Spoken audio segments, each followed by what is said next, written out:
It is 4 o'clock on a Friday afternoon, and company is coming to my house at 5. There is a small, dented saucepan sitting on the back burner of my stove, barely whispering, not even a proper boil, and what is in it cost me about 25 cents. In 1 hour, when the buggy turns into my lane, my visitors will step through the door, and every one of them will do the same thing. They will stop and breathe in and say it smells like home in here. You have an aisle at your store, 40 feet long, of sprays and plug-ins and candles, all promising you that exact feeling. None of them can make it. My little pot makes it every week. Stay with me. My name is Mammi Sarah. I am Amish. I keep house in Lancaster County, Pennsylvania, the same farmhouse where I raised 8 children, and I am going to tell you something plainly at the start. I have never bought a can of air freshener in my life. Not a spray, not a plug-in, not a wax melt, not one of those candles the size of a milk pail with a name like Autumn Wind on it.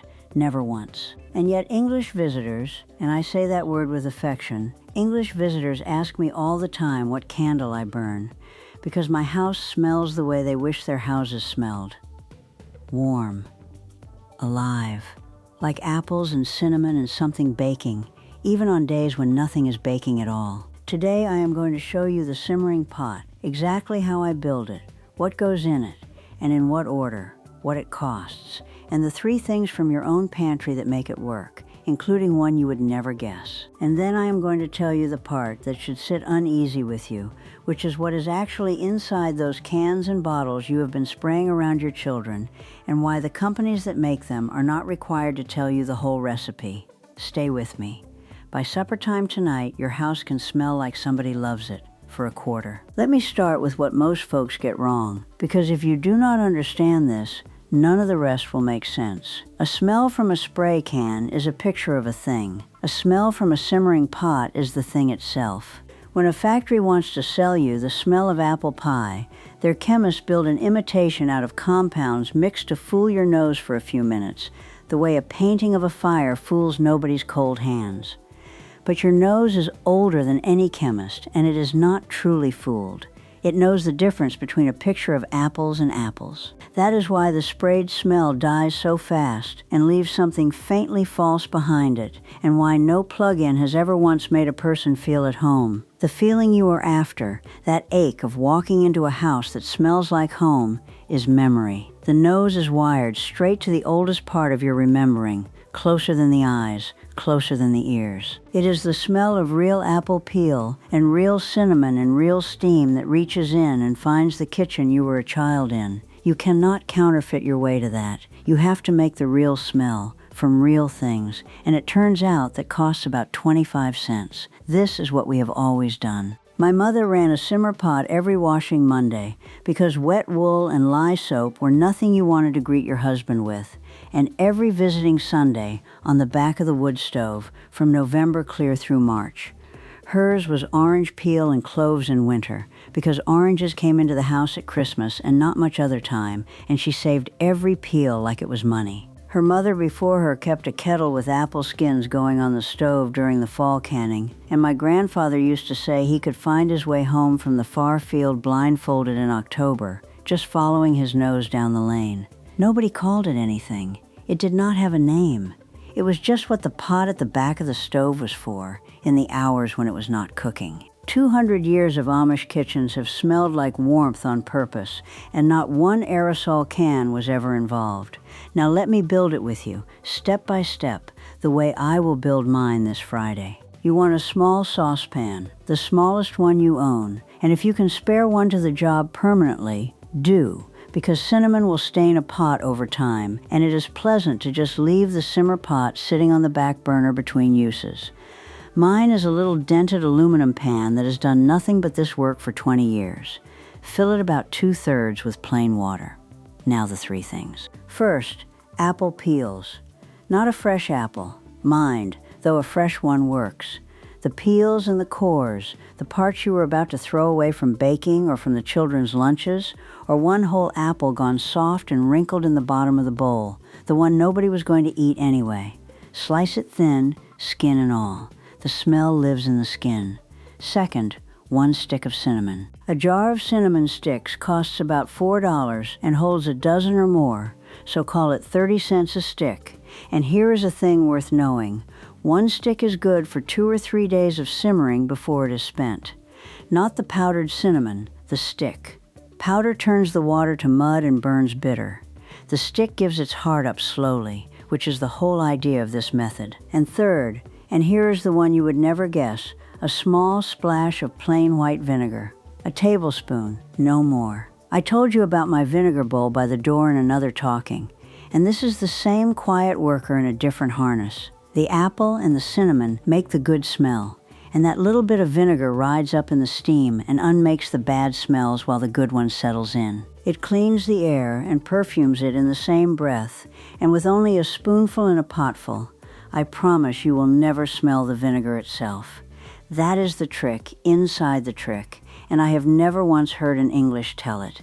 Set the pot on your smallest burner, on the lowest flame it will hold, with no lid.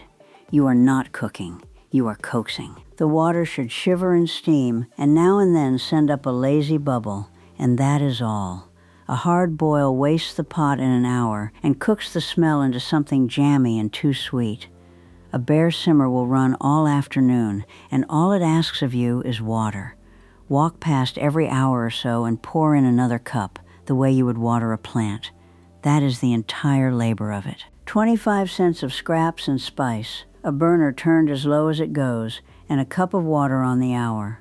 From one pot, my kitchen, the sitting room, the stairway, and the upstairs hall all smell like an orchard with a fire lit by the time the first buggy arrives. And you need not stop at apples. The pot keeps the seasons if you let it. In the fall and winter, I do the apple and cinnamon, and toward Christmas, I do my mother's orange peels, the peel of 1 orange torn into thumb-sized pieces, with 5 or 6 whole cloves stuck into them and a bay leaf besides, which is the smell my children still say is the smell of home, every one of them. In high summer, I do the peel of 1 lemon with a sprig of mint from beside the porch, or lemon and a little rosemary, which is cleaner and lighter and right for hot weather. In spring, 2 sprigs of rosemary and a drop of vanilla on the water. Every one of those is made of peels you were throwing away and spices already in your cupboard, and not one of them costs more than the quarter. And if the pot has more to give at the end of the day, do not pour it out. Let it cool. Set the whole pot in the icebox overnight, and tomorrow it simmers again, good as new, 2 days from 1 quarter. The thrift of it would make my grandmother nod, and she did not nod easily. And I will tell you 2 more small things the pot can do, because they are worth knowing. If you heat with wood in the winter, as we do, you do not even need the burner.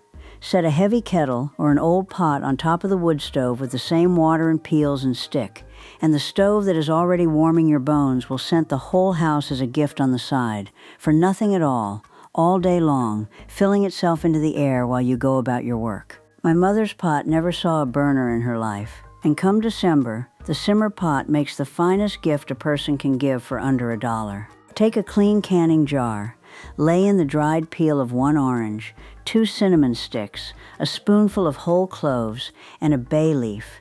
Tie the lid down with a bit of string and a paper tag that says simmer in water on the back of the stove, and hand it to a neighbor. I make a dozen of these every Christmas week. The English ladies at the market sell nearly the same jar for $12 and call it artisan. Yours will cost you 90 cents and mean more. Now the plain science of why this works so much better than anything in a can, because there is honest science and you deserve it.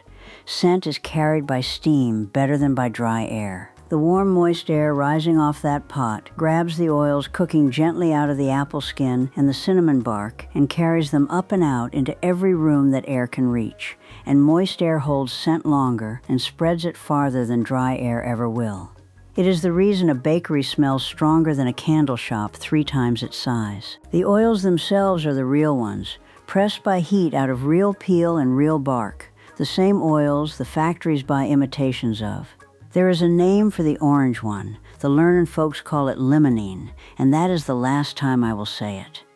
And the spoonful of vinegar works the same way it works in my bowl by the door. Most cooking and living smells lean one direction chemically, the vinegar leans the other, and where they meet in the air they cancel to nothing. So the pot is doing two jobs in one steam, scrubbing the air and dressing it, which no aerosol in the world can claim, because a spray only adds. It never takes away. And in winter, the pot does a third job that nobody ever gives it credit for, and this one you will feel in your skin before you name it. Heated houses run dry. A wood stove or a furnace bakes the moisture out of the air, and dry winter air is why your knuckles crack in January, why your throat is scratchy at breakfast, why the children's hair stands up and snaps when you pull a sweater over their heads, and why the good wooden furniture creaks and opens its little seams by spring. The English buy a humming machine to put water back into the air, and then they buy the filters for the machine. The simmer pot is that machine, made of a pot. Every cup of water you feed it goes up into the air of the house, gently, all afternoon, right where the stove has been drying it out. And here's the part worth money. Air with a little moisture in it feels warmer on the skin than dry air at the very same temperature, which is why a damp August evening swelters and a dry January noon bites. A house with the pot going feels a degree or two warmer than the thermometer admits, and many a winter afternoon that is the difference between poking the fire again and letting it be. The scent is the pleasure of the pot, but the water is half its work, and in February I would run it for the water alone. And if you doubt that the smell of real things moves people, do not take an old woman's word for it. Ask the folks who sell houses. It is the oldest trick among the English house agents, and they will admit it with a smile, that before the buyers come walking through, you bake a pan of cookies or simmer a pot of cider and cinnamon on the stove, because a house that smells of baking sells faster and dearer than the same house smelling of paint and emptiness. The bread shops know it too, and there are stores that pipe the smell of their ovens out onto the sidewalk on purpose to pull folks in by the nose like fish on a line. Those people are not sentimental. They are counting money. They know what the nose does to the heart faster than any word can do it. The only difference between them and me is that I am not selling you the house. I live here. And I would rather spend my quarter making my own people feel that pull every ordinary Friday than save it for the day I want something from a stranger. But I have to be honest with you, because honest is worth more than impressive, and anybody who will not tell you the limits of a thing is selling you something. A simmer pot is not instant. It takes the better part of an hour to fill a downstairs, so start it at 4 for 5 o'clock company, not at 10 till. It will not cover a source. If something has gone wrong in the trash or the drain or the icebox, fix the source first, because steam and cinnamon laid over a bad smell just makes a strange third smell, and nobody wants to name what it is like. It wants watching, the same as anything on a flame. You do not leave the house with the pot going, you do not go to bed with the pot going, and you never let it run dry, because scorched apple and dry burned cinnamon is a smell you will be apologizing for until Tuesday. Water in the pot, always. That is the one rule, and the scent is mortal. A few hours after the pot goes cold, it fades, and it is gone. The companies would call that a flaw and sell you something permanent. I call it the point. A house is not supposed to smell like one thing forever. It is supposed to smell like what is happening in it today.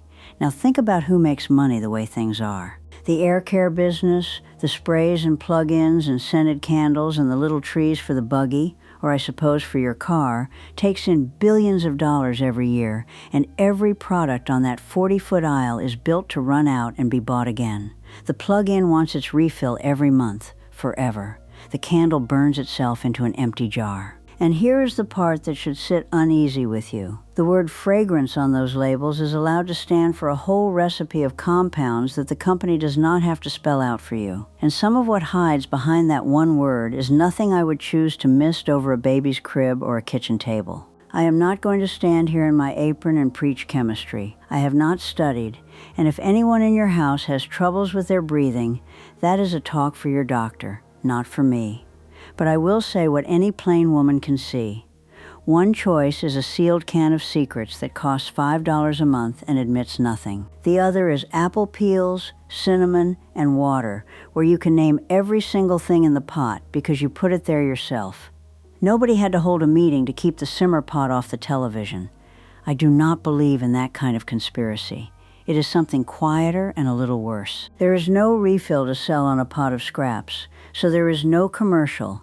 So 2 generations grew up not knowing, and that silence was worth billions to somebody. My mother used to say that a house should smell like the truth of it, and the truth of a good house is that somebody is home, and somebody cares. That is really what the pot is saying, all afternoon, in every room. Somebody is here. Somebody thought of you before you came. When my grandchildren tumble in from school and that pot is going, I watch every one of them slow down by 2 steps inside the door, and I know exactly what is happening in them, because it happens in me still, 60 years after my mother's orange peels. We are not making air freshener. We are making memory, a quarter at a time, and the ones we make it for will carry it long after we are gone. That is a fine day's work for a dented pan, and there is one more use for it that I hold dearest of all. When a young family in our church moves into a new place, the women go over the day before with buckets and rags, and the last thing we do, after the floors are scrubbed and the windows are washed, is set a simmer pot going on the stove of that empty house. Because an empty house smells of paint and dust and strangers, and no family should sleep their first night inside a smell that does not know them. By the time the wagon arrives with their furniture, the house already smells like apples and cinnamon, like somebody was expecting them, like home got there first. It costs $0.25, and I have seen a tired young mother stand in her own new doorway and cry over it. If you know somebody moving house this year, go start a pot in their kitchen before the boxes come through the door. You will never spend 25 cents better in your life. So here is your plan for this very afternoon. Take your smallest pot and fill it 2/3 with water. In go the peels and core of 1 apple, or the soft apple nobody would eat. In goes 1 cinnamon stick, not powder. In goes 1 tablespoon of white vinegar, the secret hand. Lowest flame on the back burner, no lid, a cup of water every hour, and never leave it unwatched. Come Christmas time, trade the apple for orange peels and 6 cloves and a bay leaf, and tie up a few jars of the same for your neighbors. Come summer, lemon, peel, and mint. If you heat with wood, set it on the stove and let the fire do the tending. Total cost, about 25 cents a day, and the pot and the memory are yours forever. Tell me in the comments below what home smells like to you. Your mother's kitchen, your grandmother's stove, whatever it is, name it for me, because I read every single one of these, and those answers are the best reading I get all week. Next time I am going to take you upstairs, because there is a $7 bundle of herbs hanging by a string in every bedroom of this house, and it is hung there in every Amish house I have ever slept in, and what it is doing up there is not what you think it is doing. I will show you what is in the bundle and why my grandmother would not sleep a night without one. Until then, keep the pot filled, keep the flame low, and remember, the people who built this country with their hands knew things we are only just starting to remember.